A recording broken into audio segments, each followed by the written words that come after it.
I'm Jenna. And I'm Stephanie. And you are listening to Pastors' Wives Tell All, a podcast by pastors' wives for church leaders and anyone desiring to take a peek inside our glass house.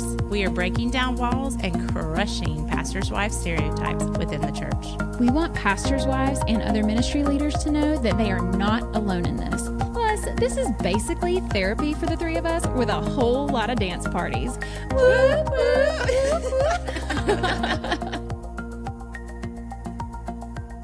Hey friends, welcome back to Pastors' Wives Tell All. Here we are. Why am I singing? I don't know.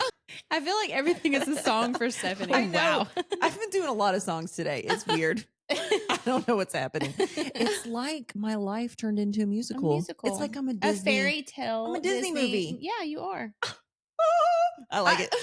Can squirrels come up to me or something right now? That'd be fun. You and me have trees coming out of your head, so that's a start. I do.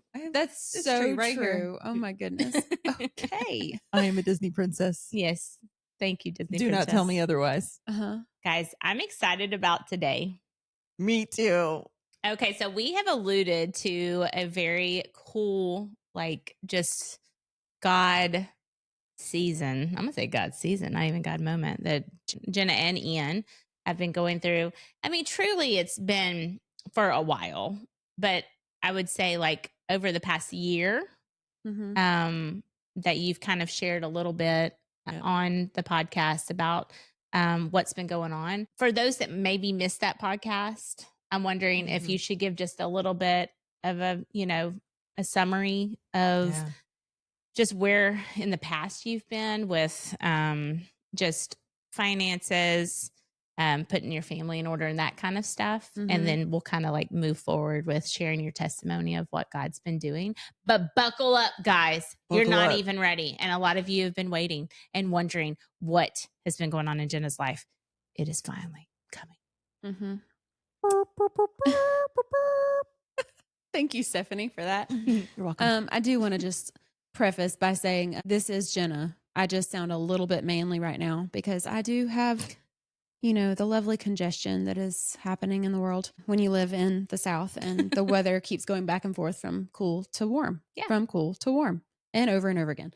So it's me, guys. So I have alluded on other episodes that God did something huge in our lives, but just to kind of preface that, over the past year and a half, I have, just really been hearing the Lord say, focus on family, not really knowing what that meant, but just trying to slow down in life and just be more present in the home, say no to more things, give myself a little bit more margin to rest because I'm the type of human that just likes to go all the time. And I get on autopilot. I think we all have seasons like that where we can just get in our day-to-day routine and go through the motions and you're not really being intentional about things anymore. So that's kind of where I was, but I just kept hearing family and I was like, what does that mean? And I think I mentioned on another episode, does that mean that I need to put something down? Does that mean I need to pick something else up? What does that look like? And even talking about finances, starting out at the beginning of this year, my husband and I really had felt led to be better stewards of our finances. We've just never been really great at putting eyes on our finances and actually budgeting because the nature of my husband's job was so up and down and all over the place being contract that we weren't really able to budget without, it just wasn't consistent. So it was really, really hard. So we would give up. We would be like, we can't do this anymore. We'll just, if it's in the account and we need it, we'll just swipe the card, Yeah. So, and I think a lot of people live that way and, do what works for you. But we just personally felt led and convicted that we needed to be better stewards. So yes, you have definitely made that commitment to steward better and you were doing better. We saw that as your friends. We were proud of y'all. You were really working on trying to think before swiping any cards or doing anything with money. But God threw a little monkey wrench into your plans. Could you share that with us? What happened in around March? Yeah, so we had really begun praying just for provision for not just our family, but but for just really anything that God wanted to provide to help us financially. Because truth be told, and I know I'm not the only one, but like we had some debt. Us too. You too. I think that's like the norm nowadays. Especially if you're in ministry. Maybe I'm wrong. I don't know, but we definitely had debt because we weren't great about putting money back for taxes because my husband was contract, because we needed that money. And the reason we needed that money is because we had, credit card debt. Yeah. So we didn't put that money back for taxes, which means when tax time came around, we actually owed a good amount in taxes as well. So credit card debt, tax debt. And in March, an opportunity became available for us to move to a different church, for my husband to take he was the production director at our current church, but it was brought up that there was a position available at another church in town for that same production director position. And Ian didn't tell me about it for a couple of days because I think he knew how I would react. And he brought it up and I was like, no, absolutely not. Like, no, like not having it. I love our church. I like, we're going to die in that church. Like we're going to die maybe in not that in church. the church, but I really truly believed that church would be the church that we would be forever. at forever. Forever home. Yeah. Because we love it so much and still love it to this day. But I didn't even mention this to Jessica and Stephanie. It was probably a week that went by before I actually mentioned it. And the only reason that I brought it up is because I had no intentions of it ever being a thing. So I guess Jessica, in her Jessica fashion, as she always does, she asked me, she said, hey, what's up with you? And she said something that let me know that she could tell that like I hadn't said something to her yet. And so I told her about this position that had become available. And she said, well, have you prayed about it? And I was like, no. And she said, well, why? Because you're scared of what the answer is going to be? And I said, maybe. But I really hadn't thought about it like that until you said that. And I was like, that's exactly, like I really felt in my spirit, like that is exactly why I had not prayed about it. Because I was so dead set on, no, that's not happening, that I didn't care what God said. Oh yeah, I think we've all been there. I mean, because sometimes like our spirit knows before like we even start praying that this is definitely a possibility. And so if it's like out of sight, out of mind, like, Lord, can we like put this on the back burner? Like I'm not even gonna think about it. Like I think a lot of people have been there. It's like in my brain, I thought, well, God won't even know about it if I don't pray about it. Exactly. Like, no, he knows everything. Yep. So I started to kind of pray about it after she mentioned that to me, because I did feel convicted that I had not prayed about it. And little by little, he started to show me things that were, at first I was like, is that me or is that him? And then it became very obvious that the Lord had this for us as our next step, but we were just being stubborn. We were being super stubborn. And there was one night when my husband and I felt so defeated because we realized that moving to this church, like it wasn't going to help us financially. Okay, before we move on though, I hate to interrupt you, but one thing is I think you need to just share a little bit more about the finances, just because this is such a huge part in the testimony, if you don't mind. Yeah, the reason we were really in a low place is because we had felt like the Lord had called us to take this position, but it did not make sense because what they had budgeted for this position was actually less than what he was currently making at our previous church.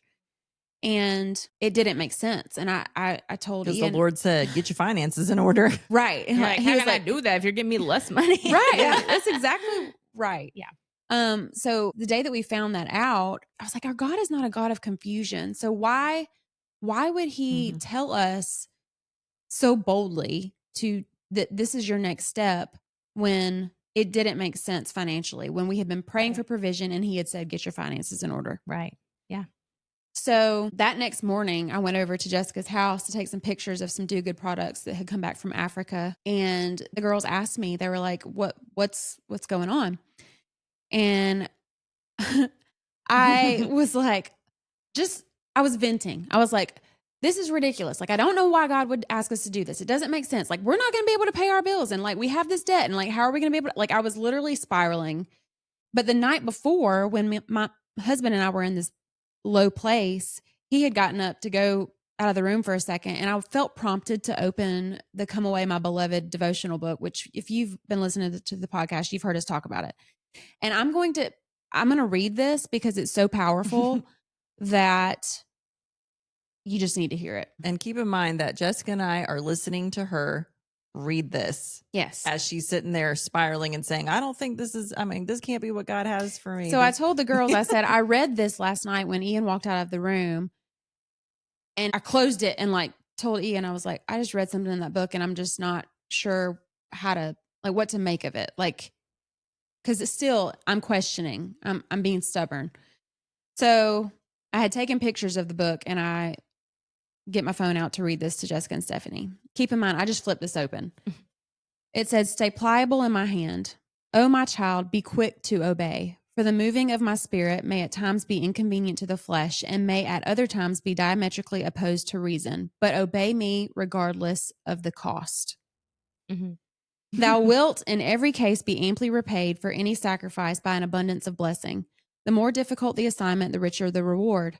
I will not force thee to make the choice, neither make my will inescapable. There will always be an easier way open to thee, and one seemingly to thy mind more reasonable and involving less risk. In the risk involved, I have calculated to test and develop thy faith as well as thine obedience, and in the choosing process, I give thee an opportunity to prove thy love for me. Be sensitive to my spirit, be listening for my voice. I will guide thee with my hand upon thy shoulder. I do not intend to circumscribe thy way, nor to handicap thy freedom, but rather to lead thee into an increasingly abundant life, and by crucifying the wills of the flesh to liberate thy spirit. Stay pliable in my hand, neither resist me, nor be unaware of my working, nor question me as to what I am making. Trustingly give me a free hand, and it will be a surprise and a joy when the end is revealed. So as I'm reading that to Jessica and Stephanie, they bust out laughing. like laughing, like, and I'm looking at them like, why are y'all laughing? And I said, because I think you have your answer. Duh. They said, Jenna, like, you have been asking the Lord to speak to you. Okay. You have been wanting to hear from the Holy Spirit. And you open this in a moment where y'all are questioning how you are going to make it if you take this job when it is obvious that he has told you that this is what's next for you. Mm-hmm. So what are you doing? What are you even doing right now? So it was literally in that moment that I knew for a fact that that's what we were supposed to do. Like, that was just like the extra confirmation. And the Lord is so sweet because I am so stubborn and he had told me so many times, but somehow that was the moment that I was like, okay, Lord. And I said, well, if this is what's supposed to happen, then he's going to put me and Ian on the same page. Hey friends, we will get right back to our episode, but we want to take a moment and thank our patrons. You guys keep our podcast going. If you are not a patron and you would like to consider donating to our podcast ministry, we would be so grateful, and we might even do a happy dance. When you become a patron, you get perks like being the first to hear about special info and retreats. You get bonus episodes, monthly devotionals, lock screens, and more. Plus, we have added a new $1 tier for those who believe in us and what we're doing, just because you love us. So head on over to our show notes and click on the Patreon link to learn more. Now let's get back to our episode. Well, I go home from Jessica's house, and keep in mind the night before, we were not good. He was not good. Mm. And I walk in the house and he's like, there's like worship music playing. He walks around the corner, just like do, just like in such a great mood. And I was like, hey, how you doing? And he was like, I'm good. How are you? He's like, did you get what you needed to get done over at Jessica's done? And I was like, yeah. I was like, so you okay? Are you okay? Like, have you had any epiphanies, regarding this job? And he said, yeah, I think the Lord wants us to take it. And I was like, so what made you change your mind? And he said, just in my quiet time this morning, he was very clear with me that he's not going to show us what's next. Like, we have to just step out in faith. And I was like, all right, well, this was happening. And from that moment forward, like, the peace that washed over me, and I can probably say the same for him, but I can speak for myself. Like, it was so overwhelming that it did not make sense at all. Like, it made no sense. Like, here we are about to walk into the season where we're making actually less money, but we have more debt than we know what to do with. And a peace that passes all understanding and is weird. Yeah. So cool, Yeah. though. Mm-hmm. Yeah. Okay, so because we don't have to stay here long, but it's really cool. Like, the send off from your old church was beautiful. They prayed over you. They're excited for you in your new chapter.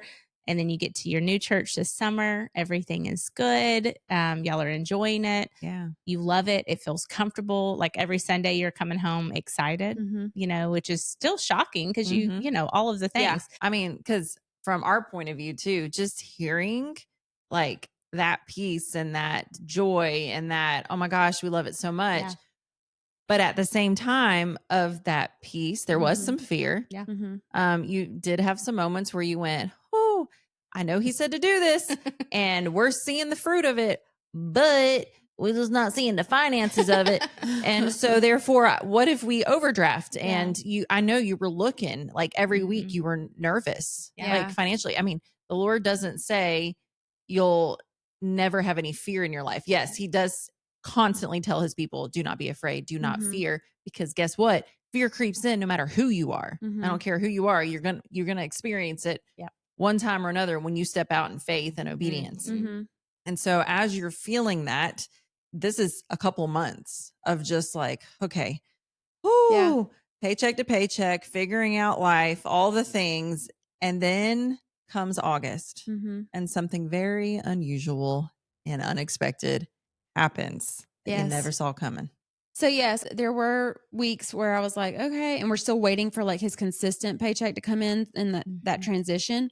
So like, obviously I had eyes on it, but it was even though I had that like it was different. It was like, but he's got us. He wanted us to make this step. And so I just knew that without a shadow of a doubt that as long as we remain being good stewards, then he was going to take care of us. I just knew that. So one day I'm sitting here at the house working, and Ian was home this day. I don't remember what day of the week it was. It's all such a blur at this point.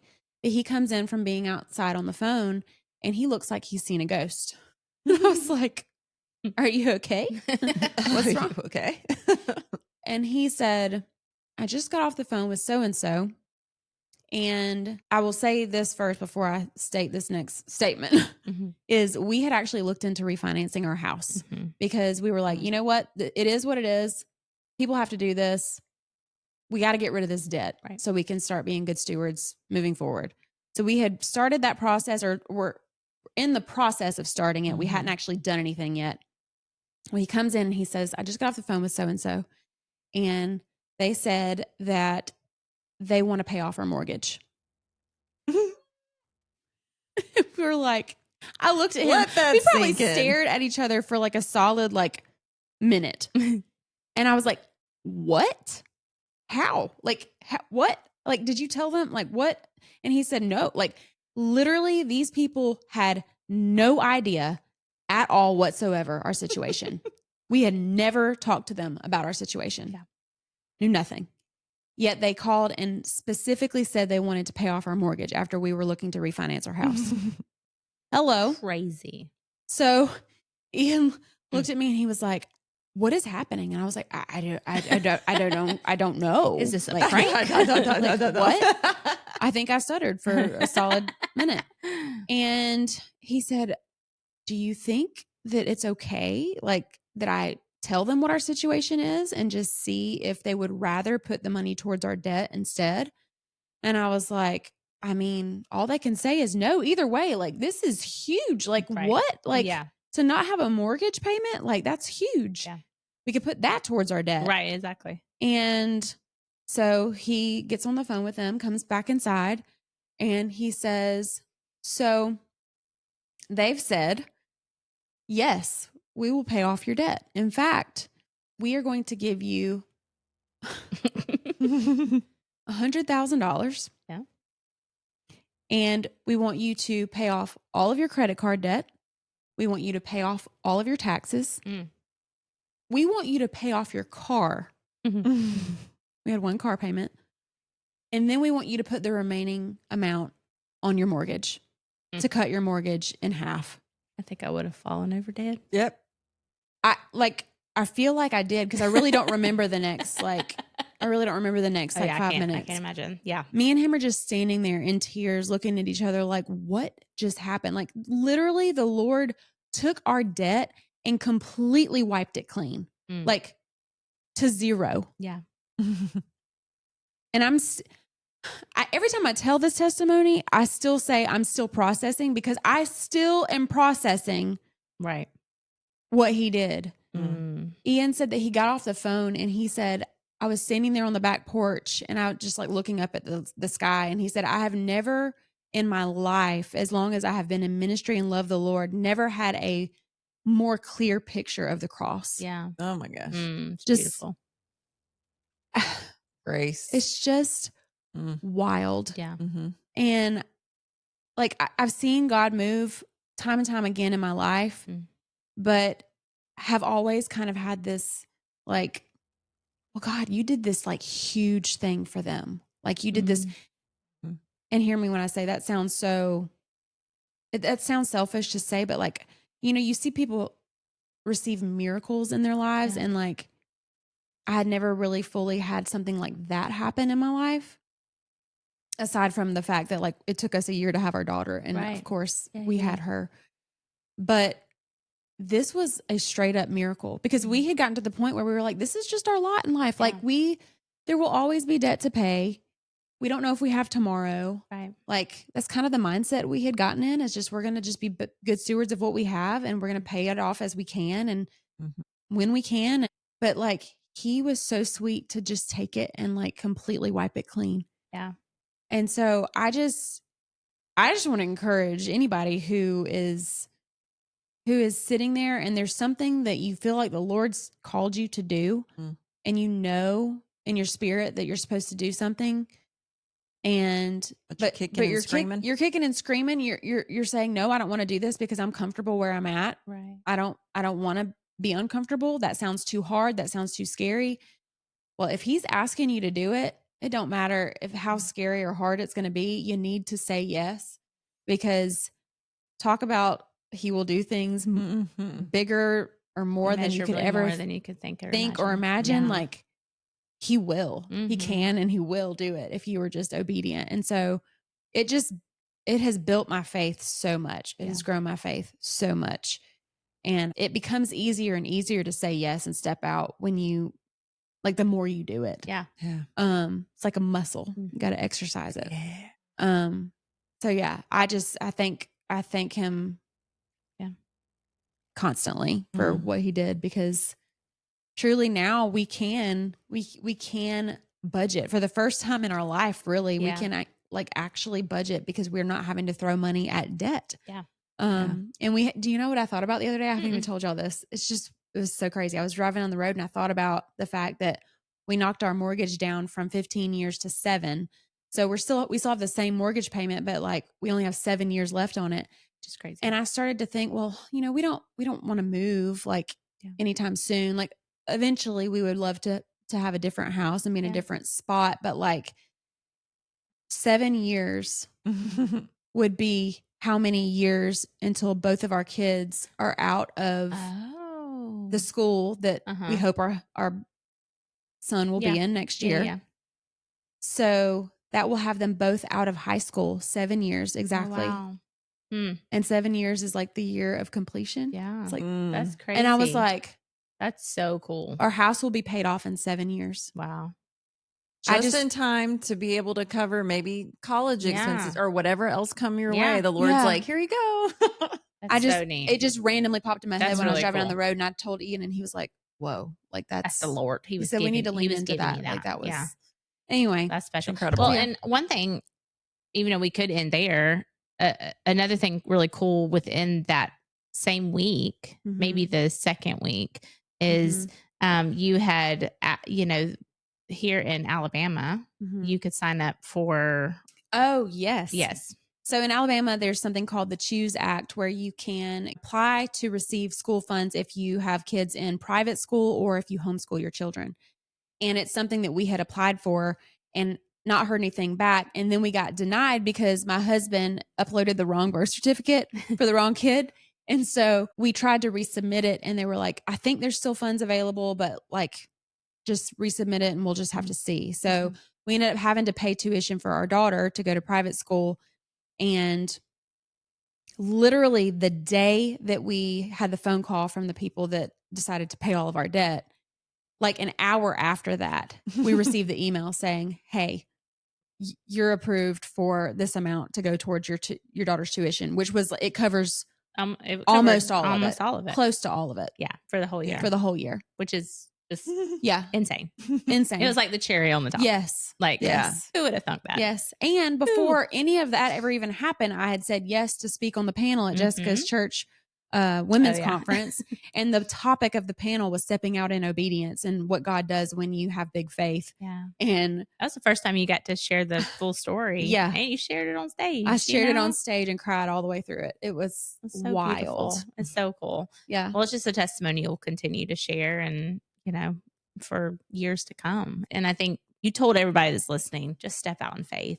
And I think like one thing maybe to end with is it might not look the same for you. Right. You might have the similar situation happen and the Lord doesn't, give you a check for $100,000. Yeah. But we can guarantee, because we've all been in situations where we've stepped out in faith, and God will do immeasurably more than you can think or imagine. So what he needs for you and what you need the most, he will give it to you when you step out in obedience. And that could be, peace. That could be finances. That could be more time.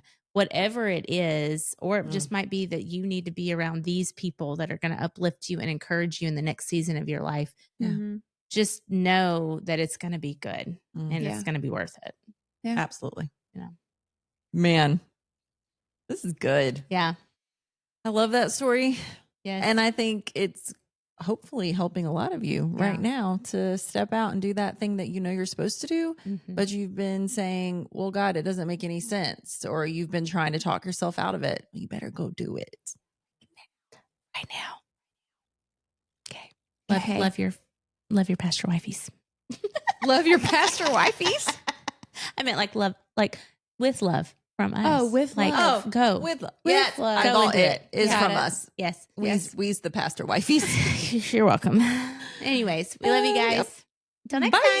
Bye.